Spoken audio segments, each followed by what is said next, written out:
Good afternoon. My name is Heike Prentice. I'm the local vicar here, and it is a privilege to be hosting this Hustings here at St. Peter's Church today, and to welcome all of you, as well as the candidates and chairman. Just before I introduce the chair for this afternoon, I need to make a couple of housekeeping points. In case of an emergency, there are 3 exits at the back of the church, one either side and a third through the double doors at the back. The toilets are located through the doors at the back, to my right and your left. I would also like to let you know that this Hustings is being live streamed. Welcome to all those who are watching. So please be aware that by being in this building, you may appear on camera. Talking about cameras, just a quick word to those watching us live or later on. We have a relatively humble setup here and won't be able to zoom in to every speaker the way you would be used to from TV. So do please bear with us. I would just like to thank a few people before handing over to the chairman, in particular 2 people without whom this Hustings probably wouldn't have happened in the first place.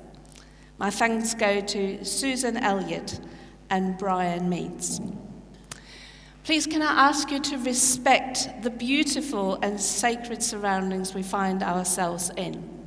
Let those surroundings remind every one of us here today of our common humanity, and ensure that the tone of all our conversation and questions is one of mutual respect.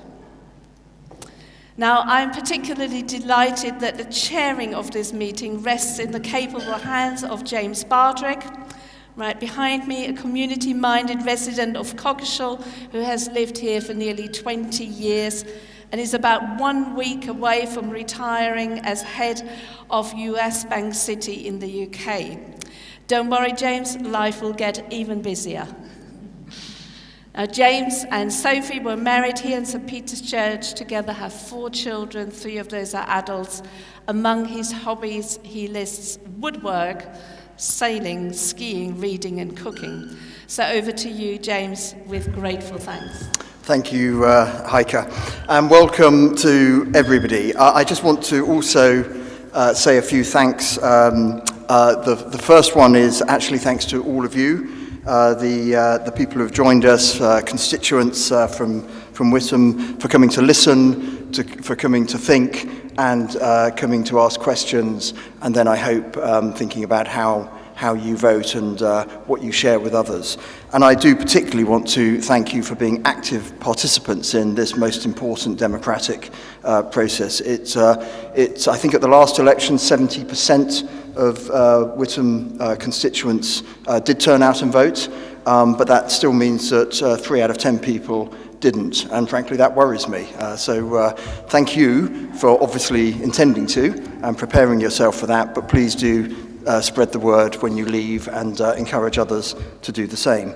I want to thank all of the candidates. I think it's terrific, and thank you so much, all of you, for coming and turning up and talking to us and sharing your priorities and objectives with us. It is notable that the Coggeshall ward is 5% of Witham. It's nearly 4,000 voters out of a total of 75, but every vote matters, and 5% is meaningful. So it's really terrific that you've all decided to commit your time to share with us your priorities and seek the votes of the people here present.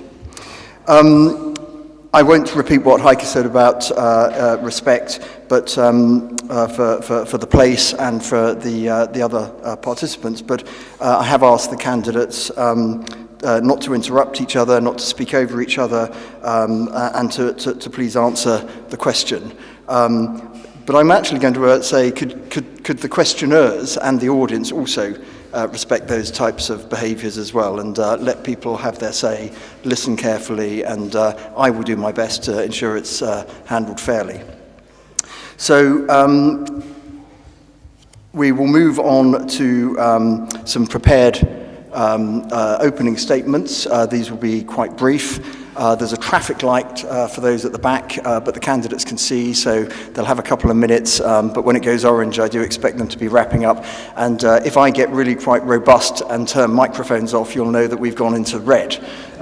So I've asked the candidates to speak and participate in this event as they would drive. In other words, not to leave the red to the last moment before stopping. Okay. The other thing I've asked is that people answer the questions that are put. I've also asked the candidates to assume that most of you, if not all of you, have spent quite a lot of time recently listening to the news, watching the telly, being on social, and whatever media you use to get your input. We don't need to know what you've already heard multiple times. So I've asked people to answer the questions and to really focus on what they personally will do if elected as MPs, and what they will do personally to make a difference, and how that will affect Witham and how that will affect Coggeshall and you as the voters. So with that, I thought I would just move on to asking for the opening statements. We're a fair-minded lot that we are. The candidates all picked out of a hat the order in which they would both sit and speak, and that means that we sat 1 to 6 in this direction, and we'll speak 6 to 1 in this direction. So, Priti, over to you. Thank you. Thanks so much, James. And good afternoon, everyone. And it's great to see so many of you here today. For my opening remarks, I actually want to speak about my commitment to the Witham constituency. It's been the greatest privilege of my life to serve the Witham constituency as your Member of Parliament for the last 14 years. And of course, we're here in Coggeshall, but don't forget that covers areas literally from Coggeshall to Tollesbury, right down to Hazley to Stanway. So it's vast in its depth and its breadth. And with that, of course, there have been a range of issues that I've had the privilege of representing. I've dealt with thousands of items of casework representing individual constituents. Sometimes many of them are in their most desperate state when they come to me, but also representing businesses through what I have to say has been an incredibly challenging decade, right down from the financial crisis to COVID in its own right and what that did to the economy, but also shocks to the wider economy with Ukraine that we are all still feeling. And at the same time, looking at the bright side of the economy, creating jobs locally, seeing new businesses start up, and actually investing in skills in young people for the future. These are not just issues that I'm passionate about, but I'm a practitioner of those in terms of securing jobs, apprenticeships, but also bringing businesses and investments to the Witham constituency. And then when it comes to public services and public investment, ranging from our schools, I've secured funding for the rebuild of 6 schools across the constituency, including Honeywood School here, which many of you will know has suffered from RAC recently. And I found the £4 million, certainly just from government recently, to get the new buildings that the school has on its own site. That is just one example of many schools that have had direct support and intervention from me. Alongside on public transport, £1 billion of investment into our rail line, which has brought new rolling stock onto the Great Eastern Main Line. I'm the originator of what was the Gemmell Task Force through a business case that I took to the Treasury back in 2012 that basically meant we brought investment, upgrades, including new rolling stock to our rail line. And then, of course, it is the ability to work with government. And there are a range of other issues, local planning, development. We're going to come on to some of this in our discussion later on, but these are really the issues that you all care about, I care about. I'm a Witham resident. I've been local for nearly 16 years, living in Witham itself. And we know that times are changing. We know that people's needs are changing, communities are growing, but at the same time, this is a great opportunity, I think, to continue the good, strong work and the foundations that I've put in place for the Witham constituency, and I look forward to working with you all in the future. Thank you. Thank you very much, Priti Patel, the Conservative and Unionist candidate, and until the election was called the sitting MP for Witham since 2010. Next up is our Liberal Democratic candidate, Ashley Thompson. Ashley's been active in the Chelmsford area, but also in Southend. But if I could now pass over to you, Ashley. Thank you, Brian, and thank you all for being here at a time when our politics isn't exactly the most appealing. I'm very impressed by the dedication you've shown, that you haven't given up on politics, because you're here today, and you're here to engage, and you're here to make a judgment on what you see before you. So thank you for your part in this. A little bit about me. I'm Ashley, I'm 37 years old. I live in Chelmsford but work 3 days a week in Whittam. I am the Director of Music of St Nicholas Church, which is the main civic church in Whittam, where I run the children's choir and the adult choir, and I also conduct Whittam Choral Society. And for the last 9 years, as well as my work in the arts, I've been getting ever more involved in local politics. I'm a community campaigner and Lib Dem councillor in Chelmsford, which is where I'm living at the moment. I've spent all but 2 of my years of my life in Essex, and I just want to give you a quick idea that if I do have the privilege of becoming your MP, well, it's not just for the status, is it? What am I actually going to do with it? And you're very right to know. In my work, teaching and performing, I've worked with children of all ages and of all income levels, and what I have noticed is a tremendous decline, actually, a worrying decline in the mental health of many of the children in our schools. I was once giving a piano lesson in a school in Essex where a boy started being violent, started attacking the piano. There's me, totally untrained, no mental health training, but if you're in the school, if you're the teacher, if you're there, you're expected not just to teach, but to do all these things as well. And as the Lib Dems, what we intend to do, one of our main policies, is to put a recognised mental health professional in every school in the UK, including every school, primary and secondary, in this constituency, by tripling the taxes on the social media giants who do so much to perpetuate this sort of thing. With trust in politics being so low, when we look towards things like the NHS, we also need a guarantee that you can see your doctor within a week, that cancer treatment will start within a month. These are the sort of things I'm going to be fighting for if I'm elected, and I look forward to your questions later and to be able to tell you more about them. Fantastic. Thank you very much, Ashley. We now turn to Tim Blaxill from Reform UK. And Tim, I know you're a local man, but let's hear a little bit more about yourself. Right, well, thank you everybody for coming along and giving up your day, first of all. Thank you for the candidates and thank you for arranging. There's a lot to talk about. There's a lot that's wrong in the country right now. There's a lot that needs fixing. I can't say that I've got all the answers for you. I can't say that Reform UK have got all the answers, but we've got a logical step to move towards that position. I'll give you a little bit of insight into me and as to why I'm standing. I do not look like your normal politician.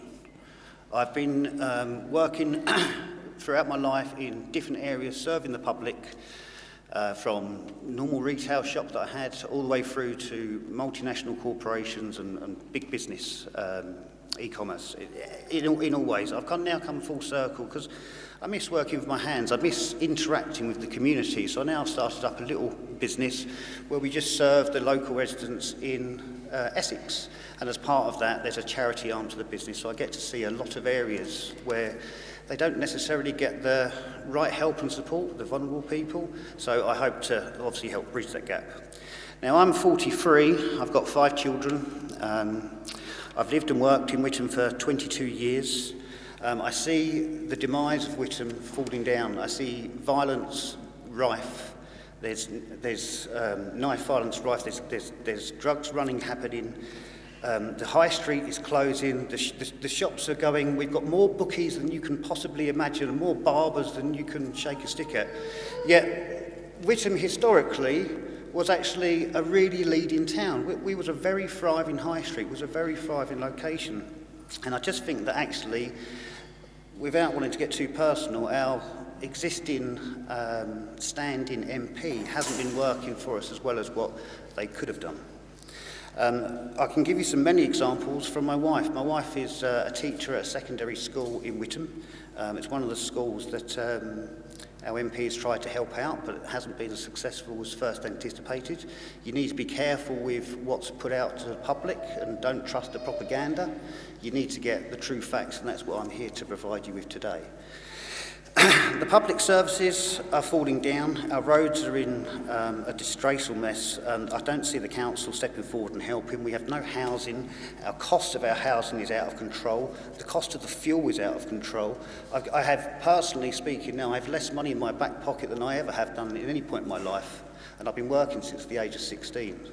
My children now are looking out to go and spread their wings. I've got 5 children, like I said, ranging from 25 down to 16. It's taken 2 of my children to move in with their fiancés to be able to afford to rent a property. That's not right. When I was 18, I had the opportunity to buy a property. That opportunity has been taken away from this generation, and that's not fair.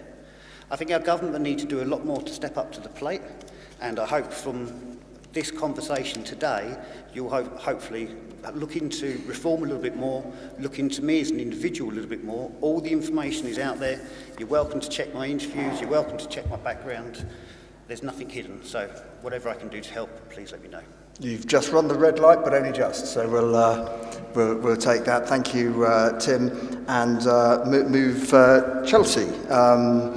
Chelsea J is standing as an independent, and here for the people, not a party. Thank you. Hello, my friends. How are you doing? It's the accent, isn't it? I've got to be honest with you. I've got to be really quick because we're under very strict instruction from James. I get more Essex the more I speed up. So hopefully you're in tune with the dialect. So I'm a bred and born Whithamer. I grew up in the town. I did the Help to Buy scheme actually, so I could stay here because obviously the house prices are terrible. And I wanted to stay and raise my own family in the town. I've spent the last decade and a bit getting caught up in this crazy world of politics. People always ask how I got into this, and I answer the same way, completely by accident. Happy accident, but I was training to be a nurse at Broomfield. I got unwell myself. I ended up spending my 20s in and out of a wheelchair. This led me to activism and speaking up for disability rights, and a fire started in my belly. I haven't got much time, but I'll jump a bit ahead. I ran in my first local election and won a Whitham Town Councillor seat, first time round, which surprised me and a lot of the councillors. I also decided to hit the books. I studied politics, philosophy and economics. I graduated only last year, 9 months pregnant. Yeah, that was fun. Jumping back to now, representing the people, not a party. I do exactly what it says on the tin. With the best will in the world, party candidates can never truly put you first, as they answer to their party and its agenda, which is a one-size-fits-all agenda. And that's where I'm different. I only will answer to you. You'll never get a safe, polished politician response from me. I would rather tell you I don't know, I'll come back to you, let me look into it more, than give you some sort of waffle. Even today, I'm going to be firing out answers quickly, bullet points, simply. I want you to go away knowing what I've said. Not, wait a minute, I went in there, I'm more confused now leaving. And that's what politics does to people, and that's wrong, and I don't want to be part of that problem. I'm very unapologetically not a politician type. I want to be your MP, but I will never be a politician. I hope that makes sense, I hope that resonates with you. I am local-led, I'm not party-led, and I'm ready to demand better for our community. And I've got skin in the game. I'm from here and I will be staying here. Thank you. Thank you very much, Chelsea. And now we're moving to James Abbott, representing the Green Party. James has been very active locally in Braintree District Council and Essex County Council, and I think has represented the Greens at every election since 1992. I also know that you like digestive biscuits, James, although I'm not sure where that takes us. But let's hear from you and the Green Party. Thank you very much, and thanks to the church for putting on this event today, and it's great to see so many people here. I'm standing again to be the MP for Witham constituency with a background of local commitment and experience, having been a Braintree District Councillor continuously for 25 years, and I'm currently Deputy Leader of the Independent and Green Group, which is the main opposition to the Conservatives on Braintree District Council. I've also been a parish councillor continuously for 25 years, and I was a county councillor for 8 years. I grew up in Witham. All the candidates seem to be playing the local connection, so I'm going to. My family on my mother's side have lived in Witham continuously since about 1850, and I ran a local business there for 30 years. I went to primary school in Witham. And I do know the area very well because as part of running my business, I visited pretty much every single community in the constituency. This election could be an historic reset and needs to be. Many people do feel disillusioned with politicians and politics. My view is this government deserves to be removed from office. There's been so many failures and scandals, party infighting, seats in the House of Lords for party donors, lobbying, bad behaviour, the current betting scandal, and the policy failures. We have record NHS waiting lists, we have the sewage in our rivers, the cost of living crisis, potholes, and not least Brexit. So what would the Greens do better? Nationally, we would fund and support a restoration of the NHS. This is coming across as one of the biggest issues in this election. We would legislate on climate and nature. It's very interesting that when I went to the Braintree Hustings to support my colleague Paul Thorogood, who's standing there, he was the only candidate who mentioned climate. And when I did a local Hustings in Hatfield Peveril last week, I was the only candidate there at all from Witham constituency, and that was about climate change. So we need to have real action on these important issues, and we would move faster to get to net zero than the 2015 targets. We also say unashamedly and boldly we need to get hold of our public utilities and improve them. We would renationalise water and rail and bring them back into public ownership to deliver better services. We would also embark on a major national programme of truly affordable local housing delivered by councils and housing associations, whilst ending this destruction of wildlife habitats that so often comes with development on new housing sites. We'd also make sure that all new housing and buildings have solar panels on the roof. So many people say to me, why are all these buildings going up without renewable energy? And as a member of the Braintree District Council Planning Committee, I couldn't agree more. I will be a champion for opposing unsustainable development in this area. I'm going to have to hurry you. There are so many issues, the waste incinerator, quarrying, etc. And I also support the East Anglian campaign to upgrade the electricity grid offshore, not 50-metre huge pylons coming through the countryside. If I'm elected, I'll carry on doing what I've been doing for over 25 years, which is representing the local area, representing local residents and representing local groups. If you want to know more in detail about our policies, our manifesto is available online. Thank you. Thank you, James, and let's move over to the Labour candidate, Rumi Chowdhury. Rumi. Thank you. Good evening and warm welcome to everyone here today. Thank you for taking your valuable time to attend this husting, and I would like to extend my gratitude to the organisers and all the candidates present. My name is Rumi Chowdhury and I am honoured to be the Labour candidate for Witham. To start off with, just a little bit about myself. I'm a mother to 4 wonderful girls, wife and a grandmother. I've worked in a local charity for the past 30 years and have been running that organisation for the past 18 years, helping the most disadvantaged and vulnerable people in our communities. Additionally, I serve as a local councillor dedicated to advocating for our community's needs. As everyone's been sort of providing everyone's local connection, I would say I don't live in Witham. I currently live in Luton, and since being selected as the candidate for Witham, like Pretty was before she was elected as the RMP in Witham, I live in Luton. I've been coming to Witham several times a week to know the constituency and all its residents better. If I'm elected, I plan to move to Witham and currently do not have any family commitments in Luton which would stop me from doing so.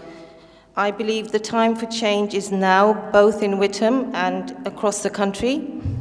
After 14 years of the incumbent Tory government and its numerous failures in various sectors, I pledge to be accountable to all of you, ensuring that I'm visible and a dedicated MP who works tirelessly for the constituents of this constituency. Thank you.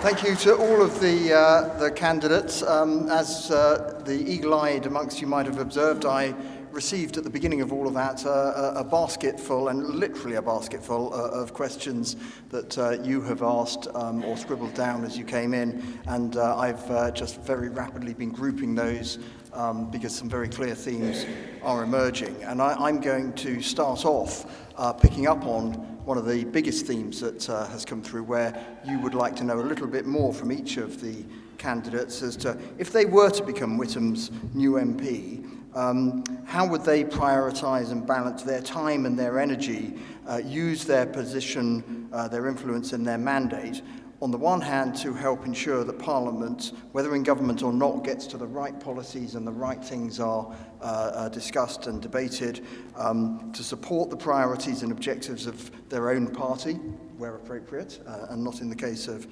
Chelsea, to do that nationally, and how they balance that with making a real difference for constituents and the communities in Witham, including Coggeshall, because there are so many local issues here that this bunch of questions has illustrated you really, really care about, and perhaps maybe feel that more could be done about to represent the area. So let me perhaps start on that with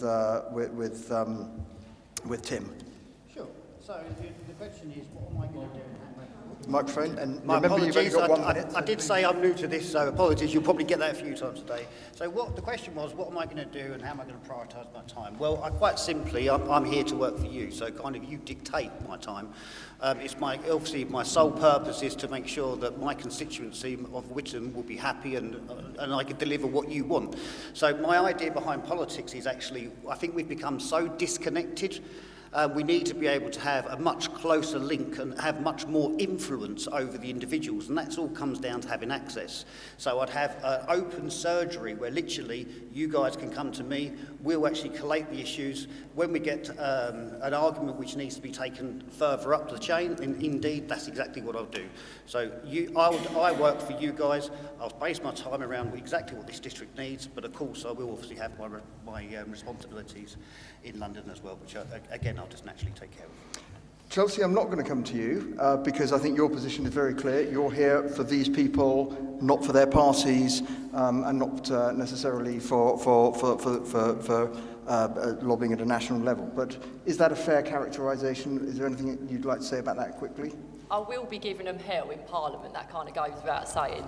I just wanted to throw that out there. But yeah, it's my bread and butter with the constituency, actually hearing from you directly, meeting up, having a cup of tea, bringing good biscuits, having a chat, and proper getting to the root of everything, and just letting me get my teeth sunk into these issues. That's me. Thank you. Ashley. Thank you. Of course, the answers we're getting exactly what you expect. People should put the constituency first. But you know what? Politics, it is a team game. And actually, it's actually very limited what one person, we don't talk about this enough, what one person can do, what's in the power of one person to do. I think the Lib Dems are, by quite a distance, the best party at local politics in the country. I don't think it's close. And those community values are at the heart of everything I do. So of course the constituency comes first. But to get the right policies that actually adapt to local needs, you can't, with the greatest respect to Chelsea, you can't do it as an independent on your own. It's a team game, and party politics, it's not always that great, but that's the system we work within for change. Thank you. Just a couple of points, actually. I mean, I've always been local and accessible across the constituency. The one thing that has changed in recent years is the fact that I've had to have my surgeries done by appointment because of the number of threats and intimidation and harassment that I have experienced over recent years. But I do want to give some really positive examples of how to work on your agenda and take it to Westminster and get what residents need.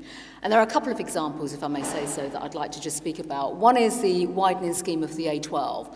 Our road schemes were previously scrapped by the last Labour government, and when I was elected in 2010, I helped to take the business case to central government as to why we needed those road schemes put back on the table and get the funding for them. It's exactly the same with the Great Eastern Main Line. I created a task force and went to the budget, to the then Chancellor, to the Treasury, the then Chancellor George Osborne, and we set up a task force and we actually renegotiated franchise, the entire rail franchise, which led to £1 billion of rolling stock coming forward. Those are just two examples.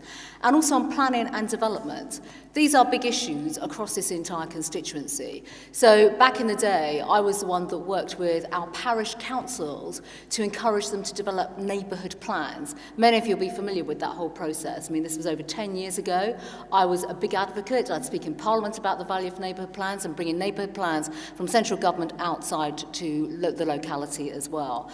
And also on the big issues, we have got some really big issues, such as the National Grid's proposal to put over 100 kilometres of pylons across this part of the country, and 55 pylons in the UK, in the Witham constituency. That plan has actually already been changed by the Conservative Party manifesto. The Conservatives have already committed in their manifesto to relook at this entire policy all over again, and that is through the advocacy that I've already undertaken on this particular policy. So being local, absolutely, but it's the advocacy that matters, taking your voice and actually taking that to Westminster and doing something about it on these major issues. I will always be, a strong advocate, a strong voice, but also in some quarters in Westminster, even with my own party, because I've done this consistently as well, sometimes fall out of kilter to make the case on behalf of my constituents, and that's something that I always continue to pursue. Thank you. Rumi. Right, thank you. What I'd say, I do agree with Priti. It is about being visible and being accessible to everyone, and that means full-time. If I am elected, I do intend to be very accessible. Casework and advocacy is my background. That's what I've done for the past 30 years, representing individuals in our communities. It's not just the big projects.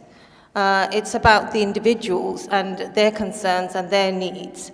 And apart from being the MP, I mean, if you elect a Labour MP, what you get with the Labour MP is all our sort of locally elected councillors and activists and members who will be working alongside me to make sure that everyone's concerns are heard and listened to and being advocated for. Thank you. Thank you. Yes, very, very good question. It's a bit of a misnomer, actually, that all parties are the same. In the Green Party, we don't run a party whip, nor do we on the Independent and Green Group on Braintree District Council. What we do is we discuss amongst ourselves how we're going to approach an issue, and that very much feeds into what the communities and residents have told us. So we're not tribal in that sense. Clearly, we've got common aims and policies we work on, but I wouldn't say the Green Party we're the same as the other major parties.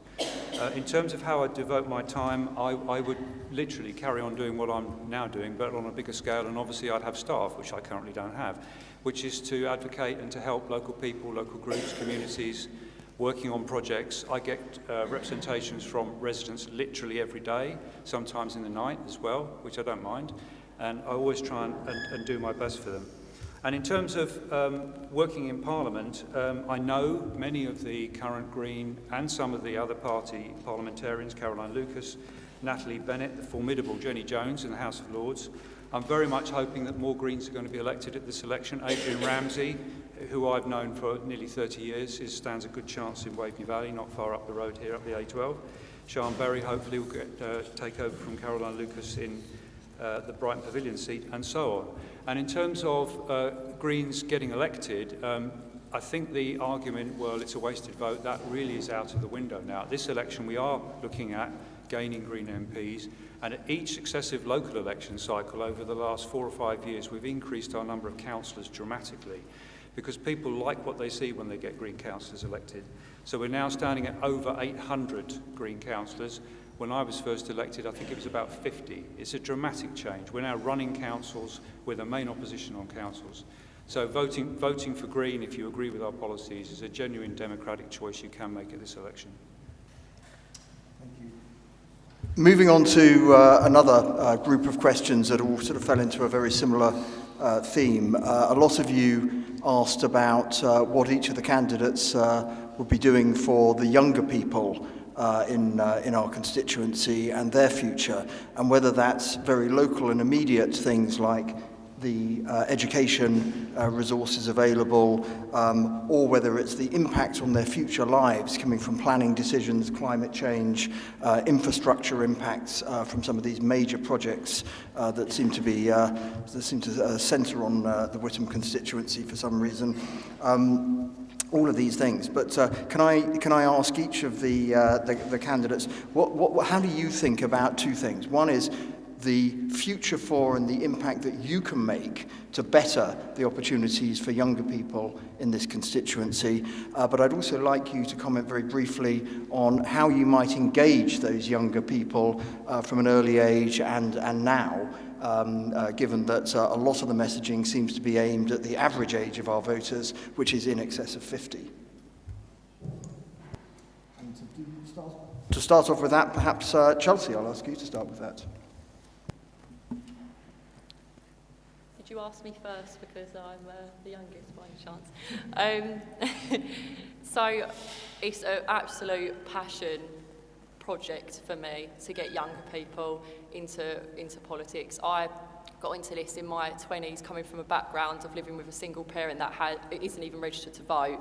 I never thought it was somewhere that I belonged in, not just because of my age, but obviously being from a council estate, and I just never saw it being something that I even needed to worry about, which is crazy because it controls our whole lives.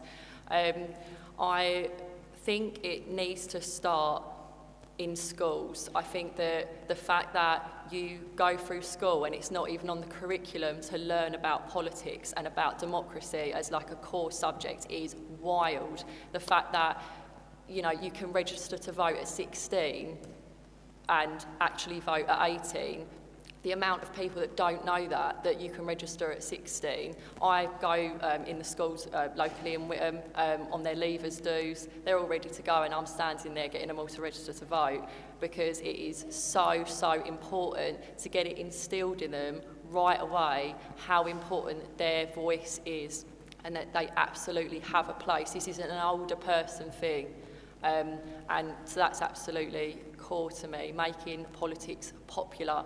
I'm hoping that by being younger than what you'd expect necessarily an MP to be, I hope that I can inspire some people, some young people to be like, oh, she's doing it. Like, hopefully they can feel more engaged with it. I also am trying to bring politics into a language and an accessible format for younger people.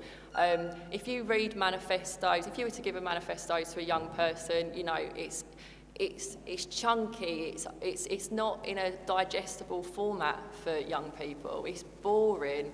It's got to be better. And obviously, you know, like it's just been mentioned, it's because it's not designed for them. And it's really, really, really important for me to get younger people engaged and given their voice, because their voice is just as important. They literally are the future. Maybe I could switch that question over to Priti. Of course, thank you. There are a couple of things actually that, with regards to young people, I don't all think it's about political engagement and participation. I think it's about hope for them and their futures. And like us all young people want economic security, prosperity. They want to know that they'll be able to get a job, a well-paid job, and that they're going to have good careers.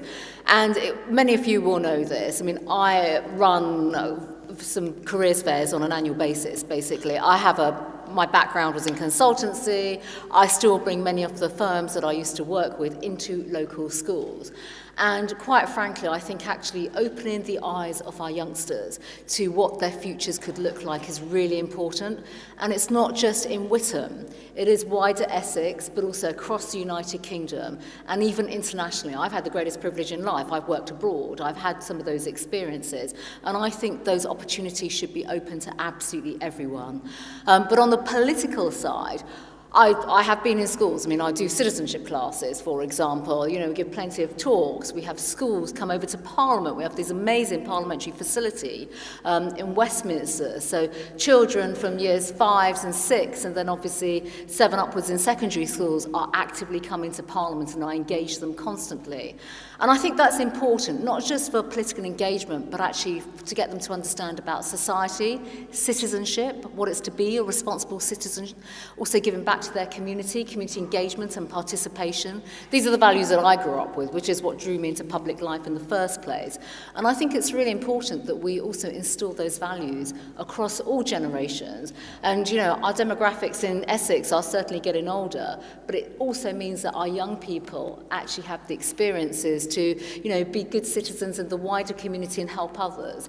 And that goes as far as charitable organisations, fundraising, and doing all the good things that actually make us all well-rounded citizens. Thank you.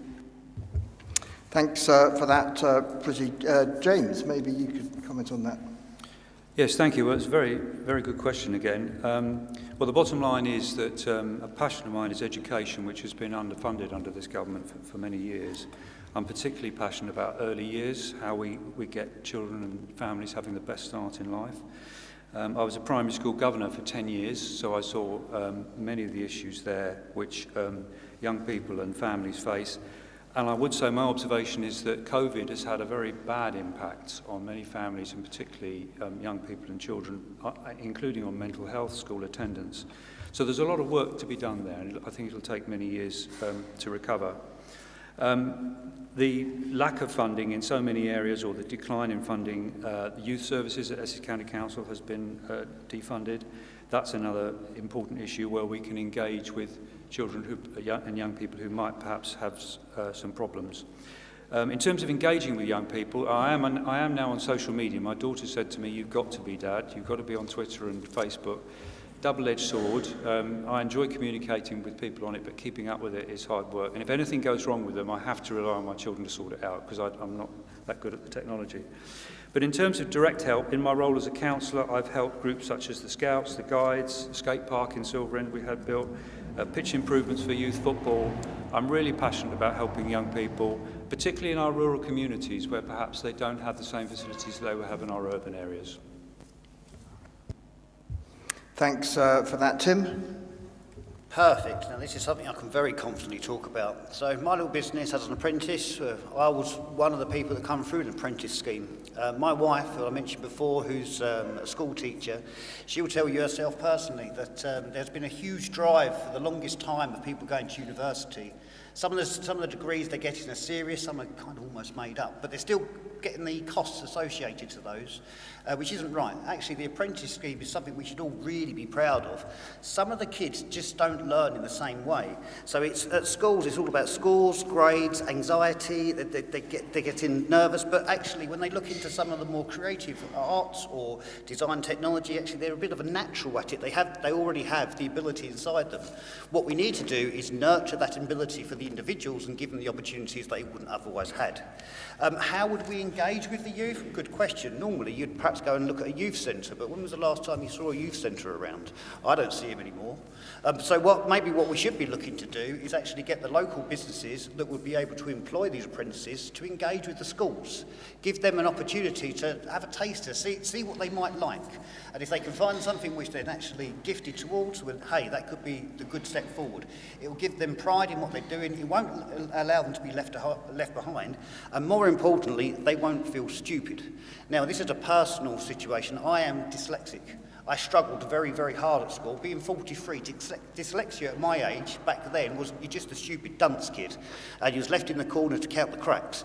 That's not the case no more, which is a fantastic move. But actually, what we need to do is understand these a disability, dyslexia for instance, is actually a superpower. They see things in a different way to others. And that actually can be harnessed and can be used for the positive for them and everybody else. I hope that answers the question. Tim, thank you for that. And really, young people engagement and what are we doing and what will you do for them both now and in the future? Right, thank you. Labour is pledging to recruit additional teachers in classrooms, deliver free breakfast clubs in primary school, and all the other pledges that Labour are doing. I'm sure you're all aware, and it's actually making sure that is delivered within Whittam, and it's different, just not the Whittam town, it's the different villages across the constituency. The other thing is giving young people hope and aspiration, and that's why Labour is pledging to deliver high-quality apprenticeships and technical colleges, and making sure that all our young people across the constituency have access to that. But a major issue that I come across, and I've got young daughters as well, is that, yes, they've got the skills, getting the jobs, etc., is okay, but when it comes to that sort of dream that they want to own their first home, etc., it's not viable financially for them anymore.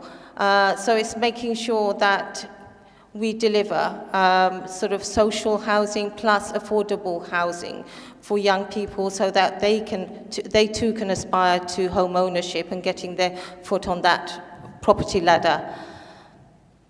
And in terms of engagement, Labour is pledging to deliver youth hubs or youth clubs and give 16-year-olds the right to vote. So, I would take it on myself to make sure that I am visiting these youth clubs, youth hubs, to engage with our young people and find out what actually matters to them on a day-to-day basis. Thanks, Rumi. Ashley, what's Ashley going to do? What are the Lib Dems going to do? How are you going to make the future more better for young people? Off we go. Right. So, in terms of values, civic engagement, what we're talking about, extremely worthy. Of course, I want to see more and more young people coming through. But do you know what? If we want young people to get these values of civic engagement, maybe we need to listen to young people and what they're saying and their values a little bit more. Young people these days will not put up with things like unfairness. Look at our electoral system. We're probably about to have a massive Labour majority on about 38% of the vote. Okay, it's depressing, it's not fair. The Lib Dems are the only party that will actually reform the system to introduce proportional representation, to make sure that when young people register to vote, their vote, wherever they live in the country, counts just as much as anyone else's. And you know what? It's about time, if we want them to engage with this process, that we respond to their values of fairness. I am a very proud uncle of Grace and Oliver. They are 12 and 9. And Oliver's report at school recently came through. It gave his very good English and numeracy, it gave his very good maths, and it gave some general comments. And that is all that the law actually these days makes a report contain. Okay, I work in the arts. I've dealt with some troubled children who can't do English and they can't do maths, but I can get them engaged in the arts. So young people, they want fairness, they want diversity in their education offer, and they want to shine in their way, and they need an authentic voice, fighting for that. Liberalism is all about, what's the word? It's about liberating people. You identify what's wrong for young people these days. It's not. This isn't personal to Priti Patel, but in terms of parties, the party that believed most in home ownership has sent it backwards for young people. Okay, and that just won't do. Okay, we've got housing problems, so rather than being against every development everywhere, what we've done in Chelmsford, where I'm a councillor, is actually put the infrastructure in, Boreham Interchange, Bewley, and you can't just say no to everything. You can say no if the infrastructure's not there, but you have to give people hope that there will be a house that they can afford. I'm 37 and I still am struggling for a mortgage. Okay, it's not good enough. It's not good enough. If you're 18, that's a long time away to get. So let's adopt younger people's values, let's bring fairness into our politics, and let's bring a diversity into how we educate them. Thank you.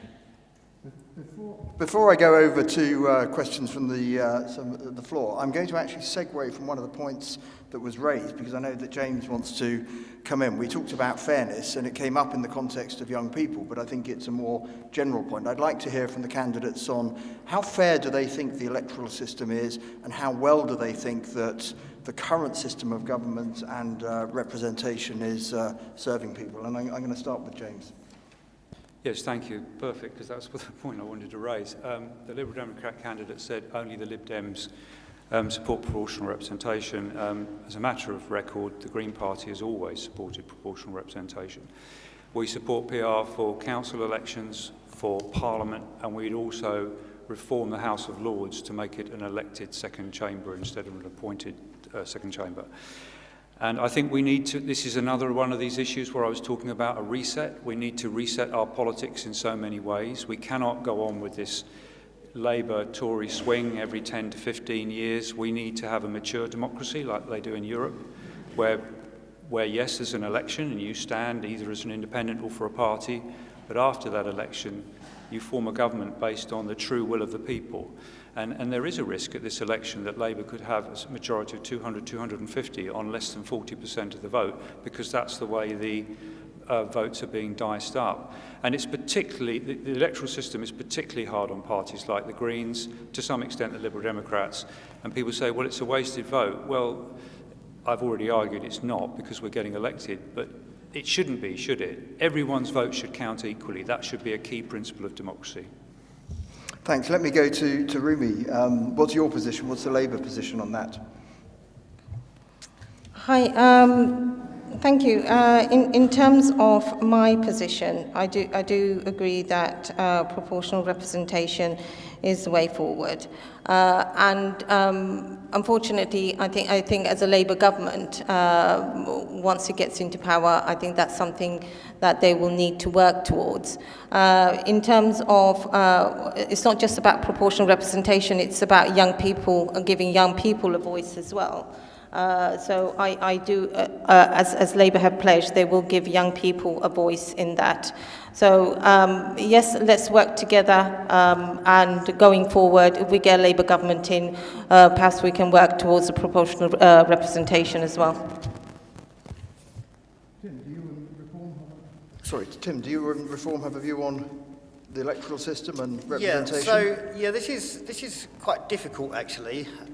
This is quite a difficult point, actually. So I don't think the voting system's fair, but really I think actually the question needs to be asked to you lot. Do you actually feel that you're being represented correctly by your government, and do you feel you have a fair chance to actually change that? I would argue no. It seems to be, from me doing door knocking and speaking to the people, they do tactical voting, not because of who they want, because of who's not quite the worst. That's not good enough. We need to have people there that you want to see leading the charge. I'm pretty confident we're going to come on to the Brexit point later, which is something I particularly want to pick up on, because that just highlights where the implementation has been absolutely appalling, but the will of the people, arguably only 52% of course, but the majority of the people wanted Brexit to happen. And if it doesn't get handled properly, well then, the implementation is poor. We should put the people that are driving for that policy back in the driving seat and let them deliver what it always should have been. Thanks. I've got to say I'm quite worried about the way this topic is turning out, because if the new government is going to spend the next 2 years trying to put changing the electoral system front and centre rather than getting on and governing the country, then we're going to have even bigger problems.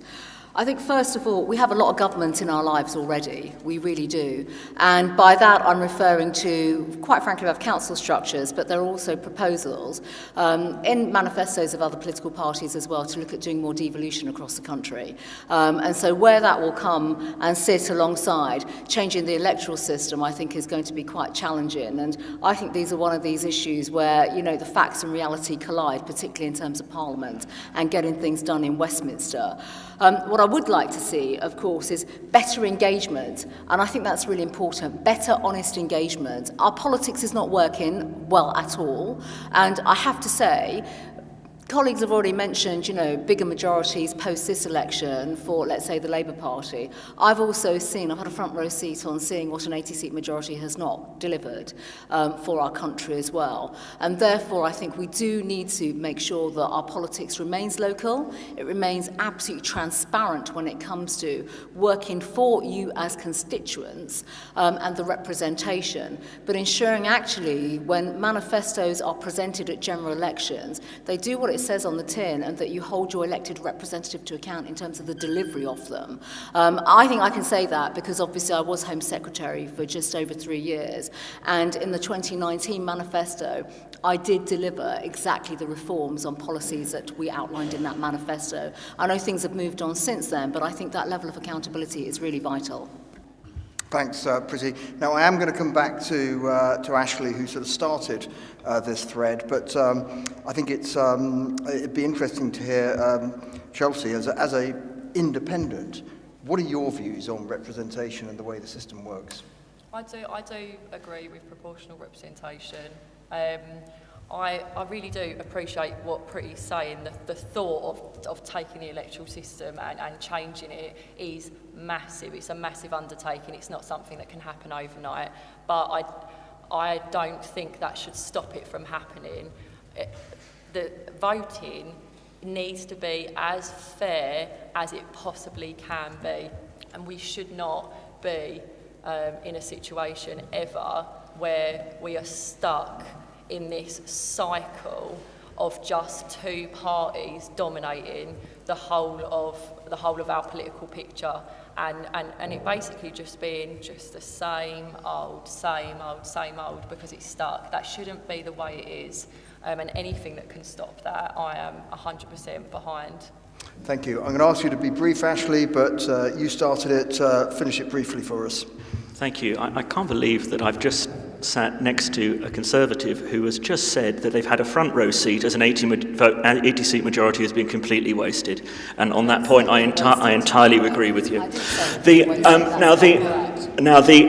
In terms of proportional representation, only us and Belarus, which is a Putin sort of supporting state, have first past the post. It'd be very easily changed. Quick referendum will work like it does over the rest of Europe. And at the end of the day, ask yourselves, do you want the third party at the moment in this country is the Scottish Nationalist Party, who don't even pretend to represent anyone in Essex, England, Wales, or neither line. It's absolutely absurd. Obviously, really, I think only the Liberal Democrats actually, have enough clout to try and move this forward.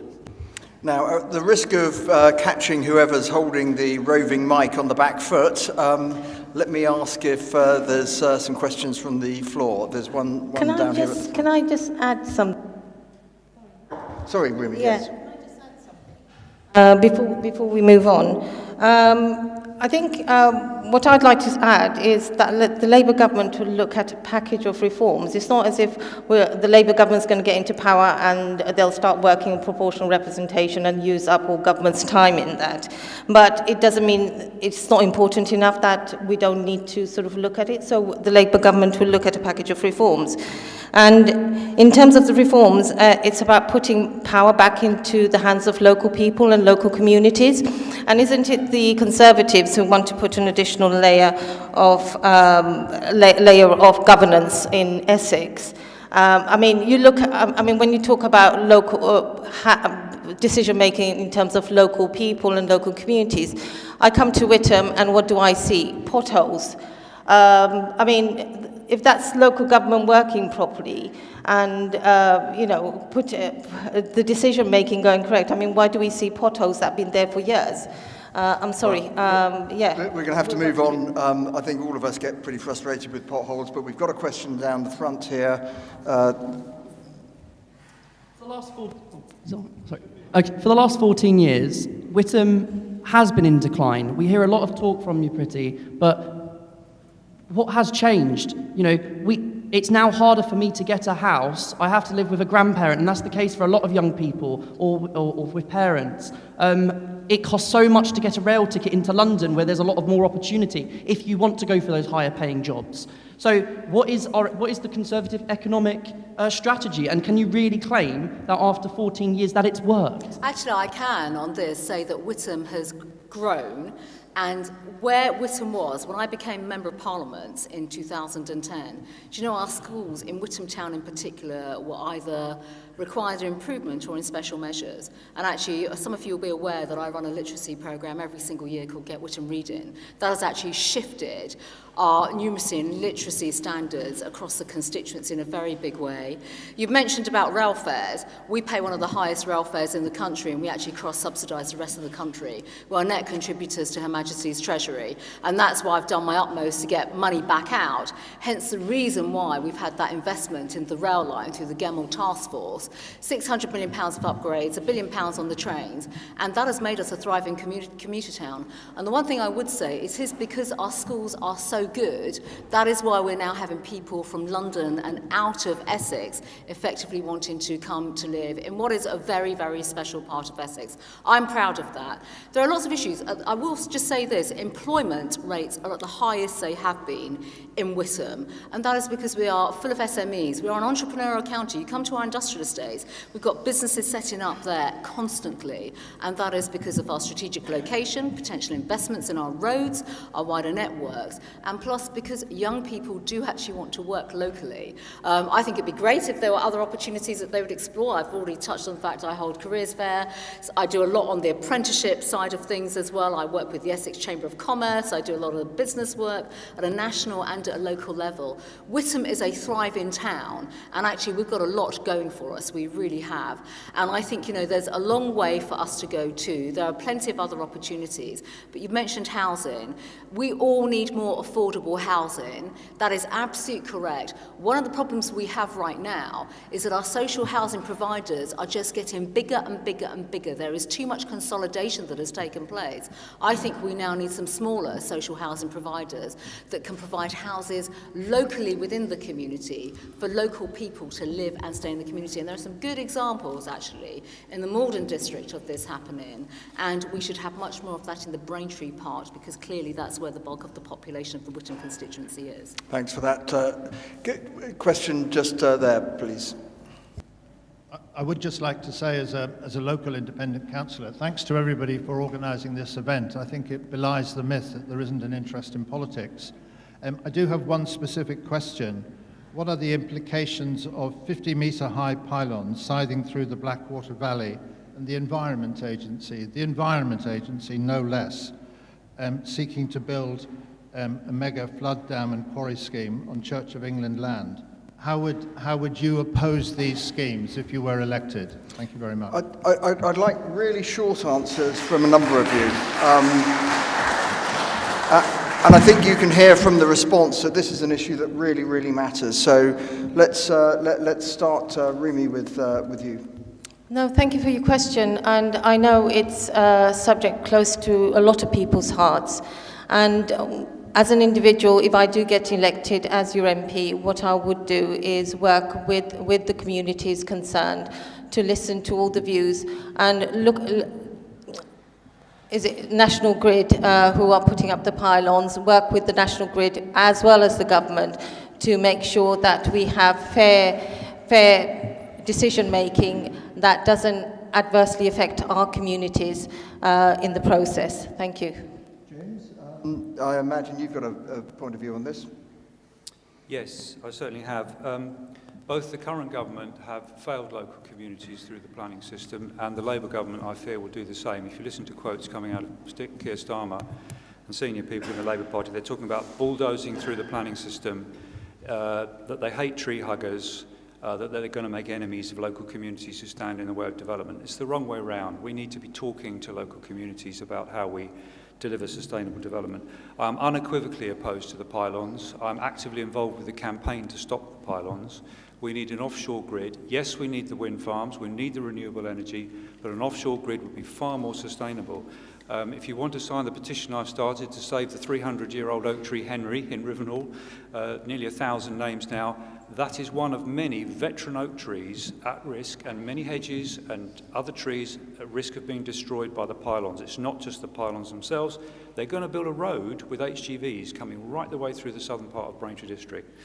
On the quarrying, yes, we certainly need to be looking at more sustainable ways of dealing with flood risk on the River Blackwater than an enormous quarry, which would just be an extension of all the existing quarries, running down the Blackwater Valley near Coggeshall. Coggeshall has one of the highest concentrations of listed heritage assets, not just in Essex, but in East Anglia. To have an enormous quarry like that right next to the village would be completely unsustainable. And that's before we get on to all the other issues, such as there's a long list of issues. Such as the waste incinerator. So I am firmly in favour of working with local communities for sustainable development, not damaging development. Thank you, James. Ashley, let's hear from the Lib Dems. I think what you've got here is top-down government. It's not what I believe in. You need to, the Lib Dems, we've done street leaflets around different places. If there's an issue affecting one street, we tackle that locally. We tackle things on a local basis. So this needs to be done. Yeah, we do need infrastructure. We do need, a better electricity system. There's no doubt about it. But it should not be imposed from the top down. So my whole ethos is the Lib Dems build from the community up, and we need to find a way of delivering things that minimises impact on the community and actually maximises the benefit. Pretty, a whole load of issues affecting the local area here. With them all. So first of all, James has already hit the nail on the head. Keir Starmer has already been asked a question about the pylons, and he said he'd go ahead and disregard local communities involved. Now, I've been vocal about this. I've been working with not just local campaigners, but actually looking at alternatives. So I have looked at offshore. In fact, I've even gone overseas to look at third-party organisations, companies, developers that actually know how to cable underground. They're called bootstraps, basically, and how we can come up with alternatives. We are also looking at tunnelling as an alternative as well, because these pylons are not the answer. And one of the things, I've been speaking to the Crown Estate directly, because of course they are responsible for many of the wind farms that are off the East Anglian coast, a great success story. They are now basically, they've already given, I think, feedback into the government consultation on this to say that they would not approve any more wind farms unless there's proper connectivity considered in advance of the grid. We cannot keep on putting the infrastructure as an afterthought when it comes to our electricity infrastructure in particular. So I will be as vocal and as vociferous on this. I'm very clear in my position. I'm working across the constituency on this. Now, on the quarries, I'll come on to the flood alleviation scheme in a minute. This part of Essex has been earmarked for something like 20 of the 50 sites that Essex County Council has earmarked for minerals in their minerals plan. So clearly, we are heavily affected by this. This will have to go through planning committees at County Council. I'm absolutely clear that this is unsustainable, and we cannot carry on doing this. There may be some existing quarries where, quite frankly, those sites can go through, but there's a lot of work here to actually make sure we stand up, give voice, because these are going to affect a lot of local communities and rural communities. And on the flood alleviation scheme, of course, we have to keep on working to make sure that we are opposing this and ensuring that County Council, the Environment Agency are held to account and that local views are listened to. And this is really what I think, this is where the rubber hits the road.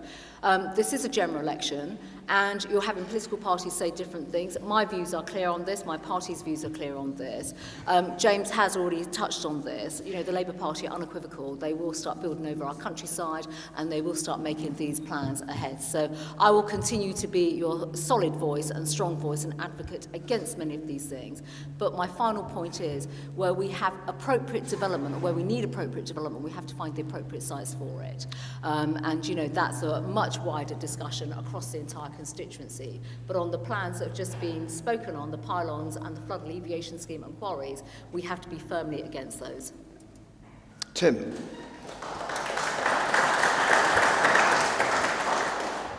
I don't know if that's just because I was ready to speak. Thank you. So pylons, I don't want them. I think they're a blight of the countryside. Pretty's already picked on the point. There are different technologies that actually can deliver the same result. But moreover, why are they going in? So this is because National Grid have made a statement to say that we don't have the infrastructure to achieve the government's incentives, i.e. there's a big push over to electric cars.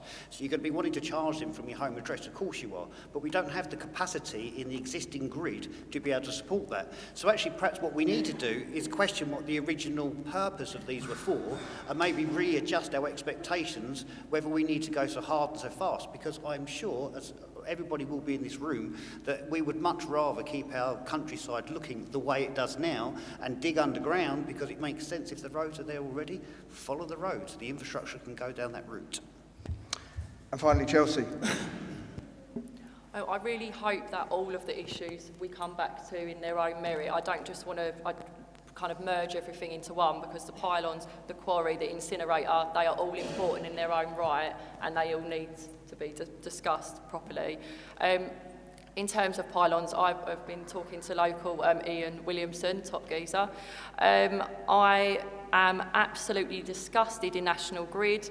They don't seem to have the level of accountability and due process around decision making.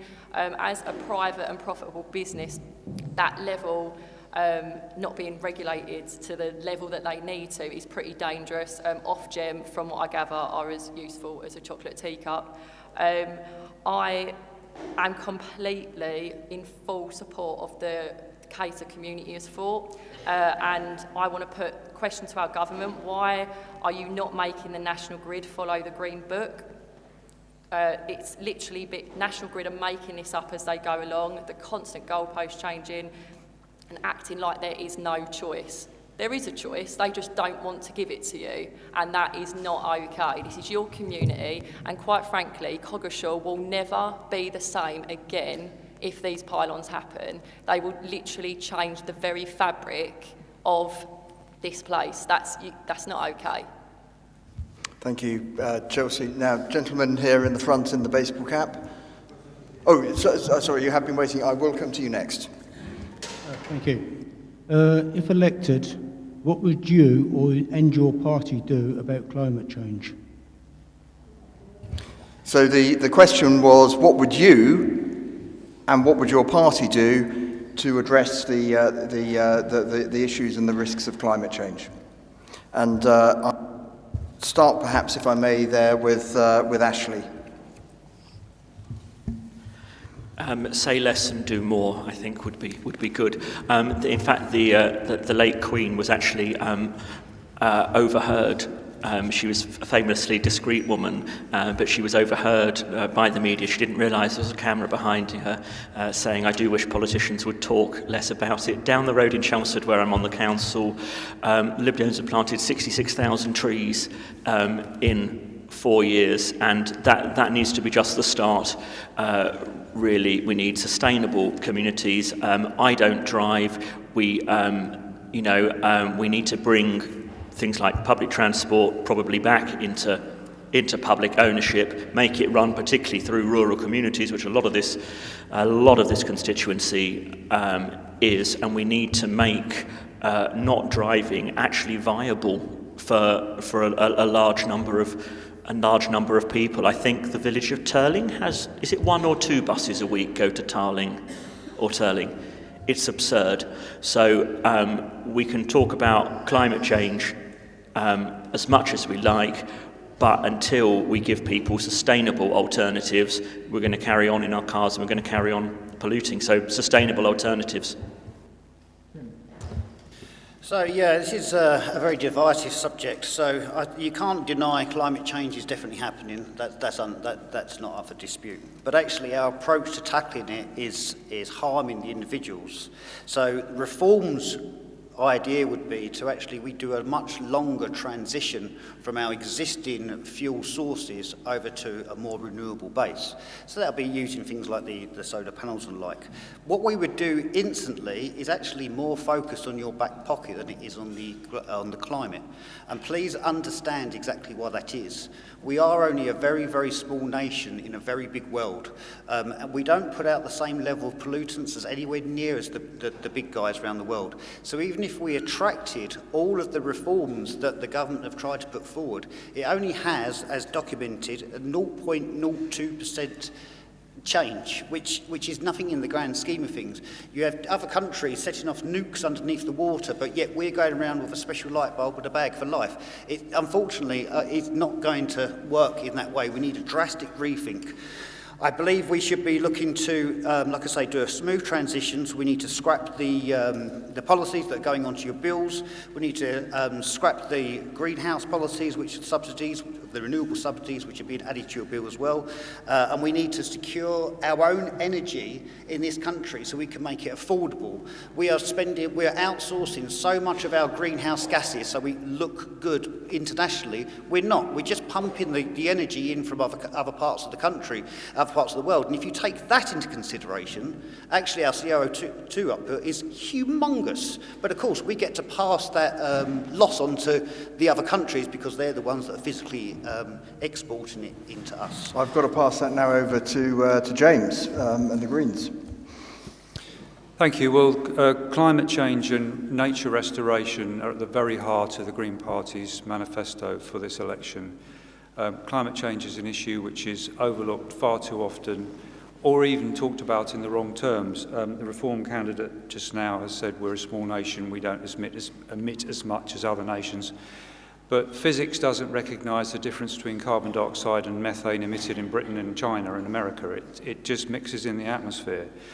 And as someone with science training, I have to tell you that the concentrations of the main greenhouse gases are showing no sign of slowing down. We have got to do a huge amount more to tackle climate change. So what would the Green Party do? Well, there's already some good news on this. This isn't talked about very much. The UK is already producing 1/3 of its electricity from renewables, wind and solar. The Green Party believes we can get to 70% within a decade if we expand increase the rate of development. That is, though, working with local communities and making sure it's in the right places. We also need to be making sure, as I said in my opening statement, that all new development, where it's practically possible to do so, has renewable energy built in and the highest levels of insulation. I get asked so many times by people, why are we not having solar panels on new houses?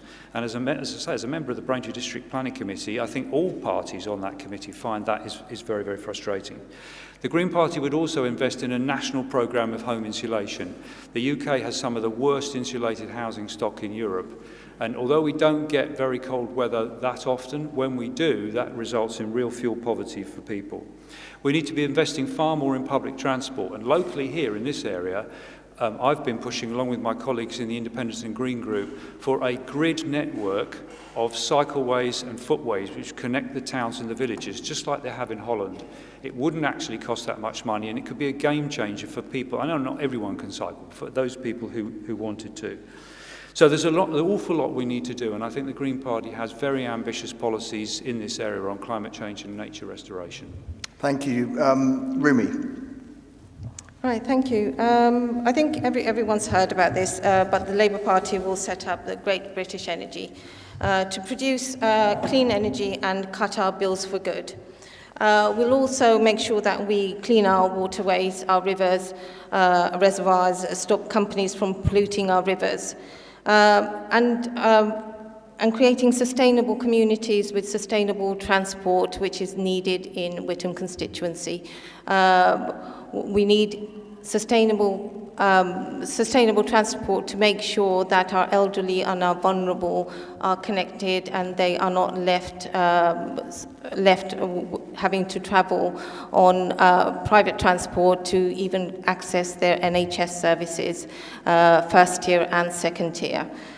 We also need to look after our existing nature reserves and our green spaces to ensure that we're not giving part of that away in terms of creating our sustainable communities. Thank you. Thank you, James. There's quite a lot to say on this, actually. I mean, we are really blessed to be in this beautiful part of Essex. When you look at countryside, where we are, you know, we have Abberton, we have nature reserves, we have so much going for us, we really do. And one of the greatest success stories over the last decade is actually renewable energy. We have had mega investment into renewable energy, and that is a big success story for the United Kingdom. And that, to me, speaks of really where we should be heading, which is more technology. You know, technology has the answer when it it comes to tackling some of the climate issues that we are facing, not just as a country but as a world. I think we can lead on this, and we're doing a lot of good work, and I have to say I think the government has invested pretty well in all of this. My next point, of course, is with renewables, you can actually invest in your communities in terms of not just sustainable communities, and I'll come on to that in a minute, but nature, well-being, and also what it means for agriculture. I just don't think we're doing enough right now to actually promote British agriculture and actually make that part of the wider narrative of climate and the environment. We are seeing, James has just been speaking about solar panels. We're also seeing agricultural land being used for solar farms right now, and that's hugely contentious.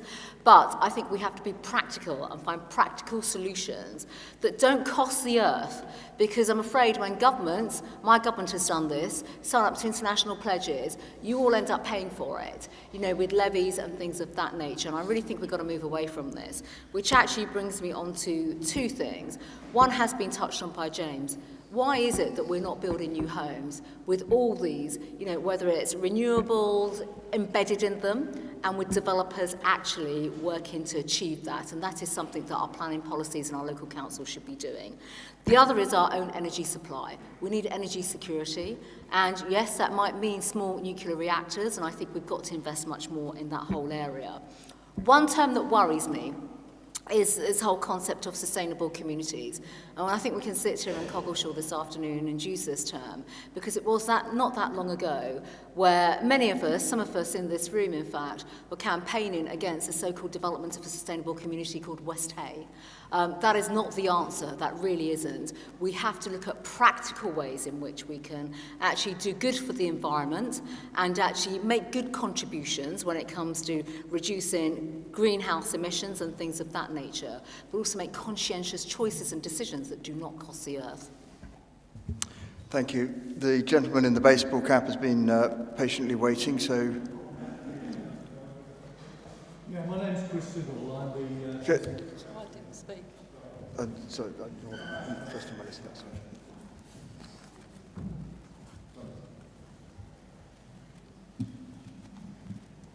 Thank you very much. Yes, my name is Chris Siddle. I'm the Essex County Councillor for Hustings. We currently have a crazy situation where an international airport going to an international port ends up at a McDonald's roundabout in Braintree.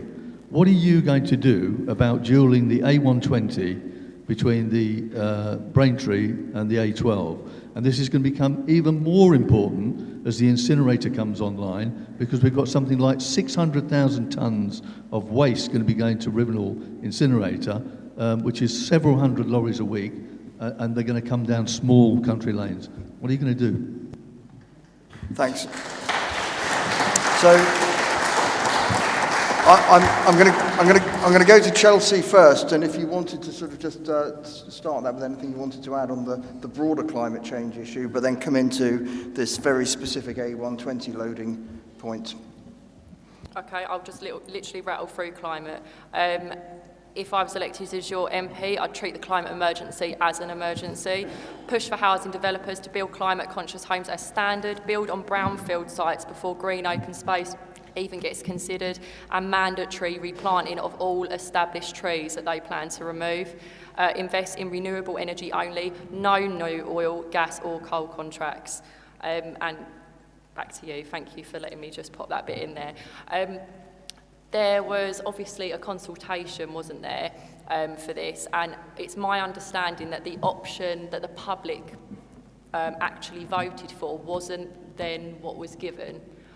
So obviously, being not being party-led and being local-led, it would be the option that the local people picked would be the solution to that problem. Rumi, A120.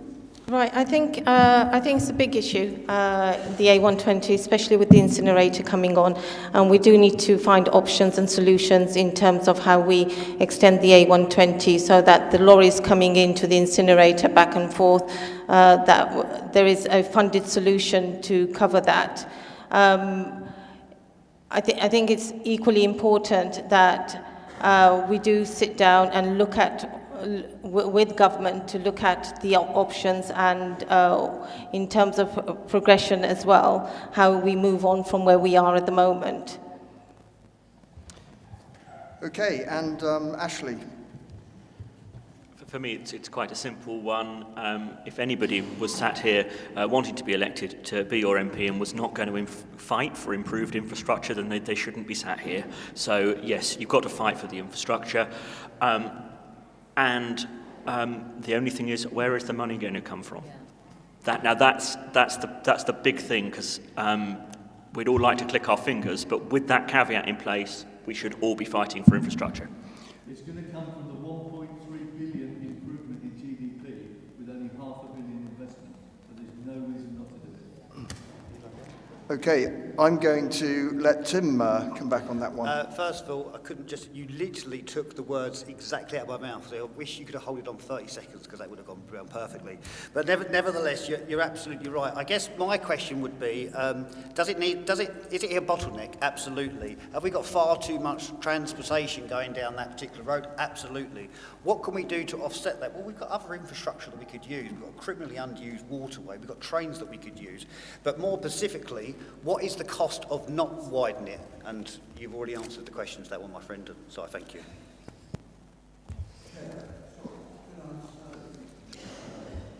Sorry, we can't hear you without the mic, so in a minute we'll come back to you, because otherwise we won't hear.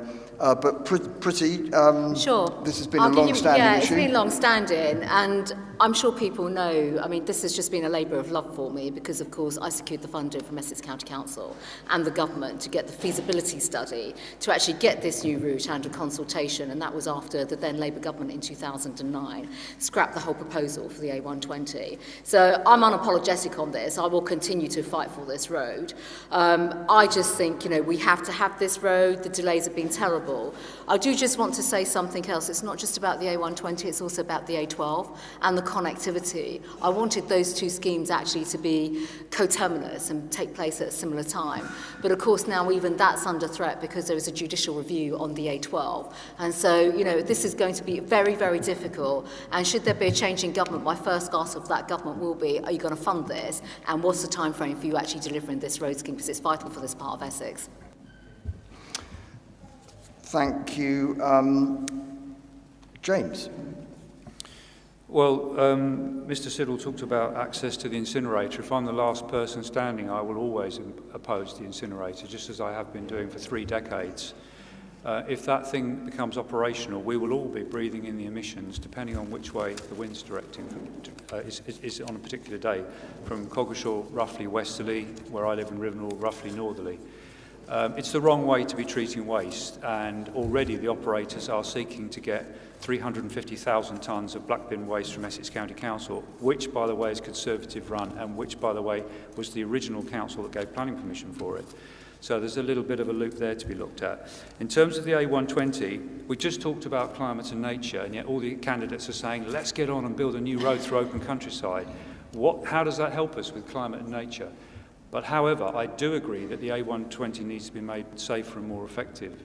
And I have actually advocated for many, many years, and believe it would have been built by now, that at least we could have got rid of the Galleys Corner blockage by putting an underpass separating the local and through traffic, just as they did on the approach to Southend. I think it's the A130. We could have done that years ago. But it's always this sort of big bang approach. I mean, Pretty talks about the money. The A12 widening and the A120 widening together are roughly £2 billion. And yet again, it's putting all our eggs in that one basket of road building when we should be looking at alternatives such as rail, such as the cycling and walking network I suggested. So I would suggest the best way forward is let's get the worst bottlenecks done first, which is Galleys Corner, and then look at how we can make the road safer using the existing route as much as possible. Now, we're not going to be able to do that through Bradwell. I totally appreciate that. But much of the existing route we could use without carving up more of the countryside. We're at the point where we're very close to needing to wrap up, but Dennis, I know you had a point on the A120 specifically, and I've got a gentleman here who's been waiting patiently.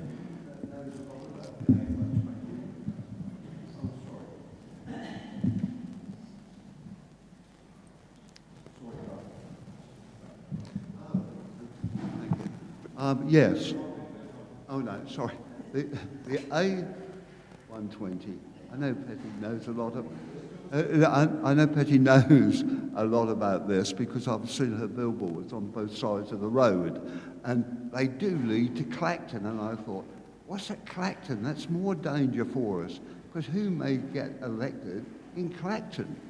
But anyway, beside that, all the development that is going to happen around and in Coggeshall, planning permission given, planning permission not given so far, will mean that that road from Hull will be driving more and more materials into Coggeshall and surrounding areas where the residents will be under really a lot of pressure. Now, what we actually need is every resident in the area to be an intelligence officer. So if they see anything unforthcoming regarding what's happened to their community, that they make sure that they get in touch with the right people, the right authority, and put it right. You've got to do it now, or you're going to die. So there we are, our Councillor Dennis advocating that all of us keep our eyes and ears open and do something about it as soon as we can. I am going to just go for the very last question now, I'm afraid. Thank you very much. Firstly, I have a bit of a pushback question for Priti Patel that will expand into a wider point for the rest of the panel, and that is around the flood alleviation scheme and A48. Now, this scheme and this quarry, together with the incinerator, is going to be slowly killing the residents of Coggeshall. Now, in 2001, catastrophic flood in Coggeshall. The reasons for that flood was misunderstood, therefore the flood alleviation scheme was born. Over the course of the last few years, you've received multiple emails about this, about the campaign against the quarry and flood alleviation scheme. I've seen many of them emails. I've seen the responses that you've given, many of them lukewarm. So I'll put to you, Priti. What's the question? Did you understand the issue? Or is it just that there is a general election? And to the panel, would you be willing to support in the future bills to introduce minimum buffer zones between quarrying activity and residential properties? 2 of such bills have been put forward to the House and have experienced cross-party support, but unfortunately been put back through proroguement. Thank you. So what I'm going to do in the interest of time, because we did commit to both the candidates and to the audience that we would be done on time, I'm going to actually now ask the candidates to give me 1 minute of their closing statement, and if you want to build into that your yes-no answer to buffer zones for the quarry and the related legislation, please let's go ahead. So if we could go to that now, and I think we started. Let me just find my order to make sure I'm... So we'll be starting with Rumi. Right, thank you. Yes, to the gentleman at the back with your question, yes, I do agree to a buffer zone. I'll be totally against any quarry or any activity that actually interrupts sort of community life and homes. And going on to my closing statement, as your Labour candidate, I pledge to be a strong, compassionate leadership for Whittam, ensuring your voices are heard in Parliament. Whittam deserves an MP who will work with the community and champions their causes. After 14 years of Tory chaos, Whittam deserves change, and this can only happen if you vote for Labour. Thank you. Thank you, Rumi. And to James. I feel that Priti Patel sometimes tries to ride 2 horses in saying she's concerned about all these development issues, but we have to remember it's her government's policies, and indeed in the case of the quarries, Essex County Council, which is Conservative run, which is pushing all these things forward. And I remain completely opposed to the concentration of quarries in the southern part of Braintree District, which is totally excessive. In terms of my closing statement, I think it's been a great debate tonight, and thank everyone for coming. As I said when I started, I feel I already have a lot of experience as local representation, and I would carry that on as an MP representing local communities. We do not run a party whip in the Green Party, so I would be as independent as I could be whilst being a politician, put it that way around, and working with colleagues in Parliament, many of whom I know already. The Green Party is putting forward a radical, different perspective set of policies for this election compared to the other parties. I'd invite you all to take a look. We're completely different to the other parties in many policies, but we do place front and centre the climate and nature emergencies, which we think is one of the most pressing issues facing us and future generations. Thank you. Thank you. Chelsea, your closing remarks. Firstly, Robin, I just want to say loving your work, and I'm going to go to you first. My intention as your MP would be to fully back the incredible work already being done by the community. I understand that the ball was already rolling with bills and petitions around buffer zones. The election has obviously sort of thrown a bit of a spanner in the works and paused it all, but I will 100% be back on it. So that's that point. I also really quickly want to touch on the incinerator, because I know that's a really important issue as well. I will block the development consent they're trying to obtain. I'll put pressure on the Environmental Agency for a new environmental permit, because it's no longer a true reflection of what was planned. And I'm absolutely behind everything that you are doing in terms of wanting to monitor the emissions, not just the emissions but the impact, which is key to holding the people accountable, and obviously to keep everybody safe. To my closing statement, you tell me all the time that you're sick of the same thing over and over in politics, and you don't feel seen or heard or properly represented, as it's like an us and them. This is your opportunity to get one of us in. What you don't change, you choose. I really understand why people are tactfully voting across the UK, but in our case, if you just choose Labour, just as the lesser of two evils, you are choosing to settle when you don't need to, because you have another choice. You have me as your independent. It's so important that these local issues that we've discussed that truly matter to you are brought forward. It's not just the national, it's the local, and that is absolutely my bread and butter. I will always have your back. If you want loyalty, you want to vote for a local. Thank you so much, everybody. Thank you, Chelsea. Tim. Okay, so to answer your question about, yes, very much to the buffer zone, but actually beyond that, I'd like to do another deep dive review with local consultation, so just to answer that point. Now, the question for my closing argument is do you feel like the existing government is working for you? Do you feel like you're actually being adequately supported? Do you feel like you have a voice? Could things be done better? I would argue that we need root and branch reform. There's not one area. Every single part of the government needs to be tweaked in some way or another to make actually you, the legitimate population, better off. You need to be supported. Reform is more about a thought process change, putting people at the heart of what they do. Chelsea made a brilliant point, actually. We need to come away from this red party, blue party, two-party system. It's not working, it hasn't worked for the longest period of time, and it's not going to change anytime soon. Now remember, both of those parties have a vested interest to keep us in the status quo that we're in now, because it just gets batted 1/4. I'd ask you to take a leap of faith with me. We'll be able to make, and ask again in maybe 1 or 2 years' time, actually, how much better your life has been made by the reforms that have been put through. So please, with that in mind, please vote reform. Thank you, Tim. Ashley. Thank you. Just to first answer the point from the back, how great it is to see community activism, which is something I really, really believe in. I'll be delighted to meet with you and to discuss in full your plans regarding the flood alleviation scheme.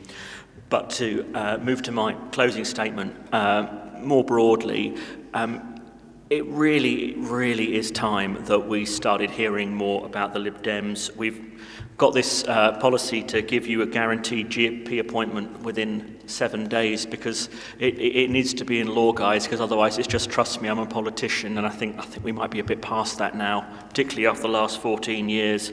100% of cancer patients to start treatment within 2 months, a legal right to NHS dentistry, and action to tackle ambulance delays. We need to hear more from the Lib Dems and not less. It's not good for democracy that the two-party domination and running off to extremes of left or right doesn't really do it. Anyway, look in Germany, the Alternative for Deutschland, which is a far-right party, polling 30% in some regions of Germany. I understand your frustration with politics, but the answer is not to run off to the hardcore left or the hardcore right. I'm looking forward to continuing to settle in to local life around here, to continue working around here, and I'm hoping that this election is the start of some significant Liberal revival. I know it will be in the country and hopefully in Whittam too, so please do consider supporting me. Thank you. Thank you. And Pretty. Thank you, James. So in answer to the question at the back on the flood alleviation scheme, my support isn't lukewarm. I've been the one that's actually been in touch directly with the Environment Agency and with all those in authorities to actually look at the scheme again. And secondly, on that point, I've also offered to meet with the group locally as well, and I've not had a response back. So I'd be very happy to do so. It's an open invitation. I've made that point repeatedly, and I would like to continue to do that because this is an important issue. And I go back to my earlier point. We have to find practical solutions because these decisions are being made by third-party bodies, not always by central government. And I really think the audience here, you know, this is part of how the government matrix is. It's not just county council, but it's the Environment Agency, it's third-party bodies, it's the Planning Inspectorate as well. And on the wider point, just to sort of sum up in my minute or so that I have, I do want to make the point that as someone that has had the experience of not just being your Member of Parliament but working hard locally for you, I have achieved with government but with third parties and raised third party organisations many of the concerns that affect not just this community but the entire constituency of Whittam, and that is by securing more funding from central government for public services. I've touched on our schools already, our railways, but even reform down to the ambulance service, which actually has just been mentioned. I mean, we had one of the worst failing ambulance services in the country back in 2010, and despite the fact that need goes up, they are in a much better position, and we've worked basically with the trust to bring in new changes and much more performance delivery that is accountable to you. This really matters. But right down to local charities and organisations, working with them, supporting them, that support is vital. You know, when we need new pitches, sports pitches for example, phoning up and working with the FA or Sport England to make sure that youngsters get these sporting facilities is absolutely vital. And of course, being your voice on bigger issues. Now, aggregates and minerals plans have been mentioned, and it's easy to just say it's all down to Essex County Council. Actually, it's down to the national request for aggregate sites across the country. So being your strong voice is what I will continue to do, and making sure that I can champion your issues and concerns every single day. Thank you for that. Ladies and gentlemen, that brings us to the end of our time. In fact, we've gone 10 minutes over. I apologise, but we've had an awful lot to get through. I want to thank everyone who organised this event and made it possible. I particularly want to thank all of the 6 candidates who made it a priority on their Sunday afternoon, albeit at an important time, to turn up here in person and answer your questions. And most of all, I want to thank all of you for getting involved and coming and turning up, whether either here in the church or via the live stream. So with that, we'll bring things to an end. Please spread the word to all those that couldn't be able to be here, and please do use your democratic right to vote on the 4th of July and encourage others to do the same. With that, many thanks.